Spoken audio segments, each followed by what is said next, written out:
ഈ ലോകത്ത് മനുഷ്യൻ ദുഃഖിക്കുന്നതിന്റെ കാരണം ദൈവം അവനെ കൈവിട്ടതല്ല, മനുഷ്യൻ ധർമ്മം കൈവിട്ടതാണ്.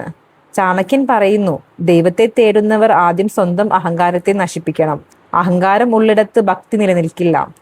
ഈ ജീവിതം ഒരു യുദ്ധഭൂമിയാണ്. പുറത്ത് ശത്രുക്കളുണ്ട്, അകത്ത് അതിലും വലിയൊരു ശത്രുവുണ്ട്. അത് നിന്റെ നിയന്ത്രണമില്ലാത്ത മനസ്സാണ്. ദൈവം നിന്റെ ശത്രുവല്ല, കാലം നിന്റെ ശത്രുവല്ല. നീ നിനക്ക് തന്നെ ശത്രുവാകുമ്പോഴാണ് നീ തകർന്നു പോകുന്നത്. ക്ഷേത്രത്തിലേക്ക് പോകുന്നത് ഭക്തിയല്ല, വീട്ടിലിരുന്ന് മനസ്സിനെ നിയന്ത്രിക്കുന്നത് ആണ് യഥാർത്ഥ ഭക്തി. ചാണക്യൻ പറയുന്നു, നീ വിളക്ക് തെളിയിച്ചിട്ടും ഹൃദയം ഇരുണ്ടതാണെങ്കിൽ ദൈവം നിന്റെ വിളക്കിനെ കാണില്ല. പ്രാർത്ഥന വാക്കുകളുടെ കൂട്ടമല്ല, അത് അച്ചടക്കമാണ്, സംയമനമാണ്, ത്യാഗമാണ്. ഒരു മനുഷ്യൻ ദൈവത്തോട് എല്ലാം ചോദിക്കുന്നു, എന്നാൽ സ്വയം മാറാൻ തയ്യാറാകുന്നില്ല. ഇതാണ് ദൈവം മൗനമായിരിക്കുന്നതിന് കാരണം. ഓർമ്മിക്കുക, ദൈവം നിന്റെ കണ്ണീരിന്റെ എണ്ണം എണ്ണുന്നില്ല, നിന്റെ കർമ്മത്തിന്റെ ഭാരം അവൻ അളക്കുകയാണ്.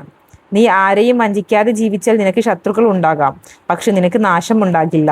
ചാണക്യൻ പറയുന്നു, ധനം വന്നു പോകും, സുഖം വന്നു പോകും, പക്ഷേ ധർമ്മം നിന്നെ ഒറ്റയ്ക്ക് വിട്ടു പോകുന്നില്ല. നീ ദരിദ്രനായാലും ധർമ്മം കൈവിടരുത്, കാരണം ധർമ്മം കൈവിട്ട നിമിഷം ദൈവവും നിന്നെ വിട്ടുപോകും. ഈ ലോകത്ത് ഏറ്റവും വലിയ ശക്തി ആയുധമല്ല, ആത്മനിയന്ത്രണമാണ്. നിന്റെ നാവ് നിയന്ത്രിച്ചാൽ ജീവിതം നിയന്ത്രിക്കാം. നിന്റെ കണ്ണ് നിയന്ത്രിച്ചാൽ ചിന്ത ശുദ്ധമാകും. നിന്റെ മനസ്സ് നിയന്ത്രിച്ചാൽ ദൈവം നിന്റെ അകത്തു വസിക്കും. പലരും പറയുന്നു, എന്നെ ദൈവം സഹായിക്കുന്നില്ല എന്ന്. ചാണക്യൻ ചോദിക്കും, നീ നിനക്കു തന്നെ സഹായിച്ചിട്ടുണ്ടോ? പ്രയത്നമില്ലാത്ത പ്രാർത്ഥന ശൂന്യമാണ്, പ്രാർത്ഥനയില്ലാത്ത പ്രയത്നം അഹങ്കാരമാണ്. ഈ രണ്ടും ഒന്നിച്ച് നടക്കണം. ദൈവം നിനക്ക് വഴി കാണിച്ചു തരും.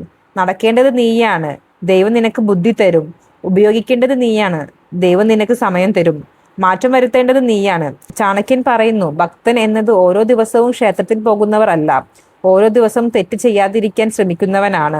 നീ ഒരു മനുഷ്യനെ വേദനിപ്പിച്ചിട്ട് ആരാധിച്ചാൽ ആ ദൈവം നിന്റെ ആരാധന സ്വീകരിക്കില്ല. ഈ ജീവിതം നിനക്കൊരു അവസരമാണ്, ധനം സമ്പാദിക്കാൻ മാത്രമല്ല, ധർമ്മം പാലിക്കാൻ. നീ ഇന്ന് നല്ലതായാൽ നാളെ ഭയപ്പെടേണ്ടി വരില്ല. നീ ഇന്ന് വഞ്ചകനായാൽ നാളെ പ്രാർത്ഥിച്ചാലും ഫലമുണ്ടാകില്ല.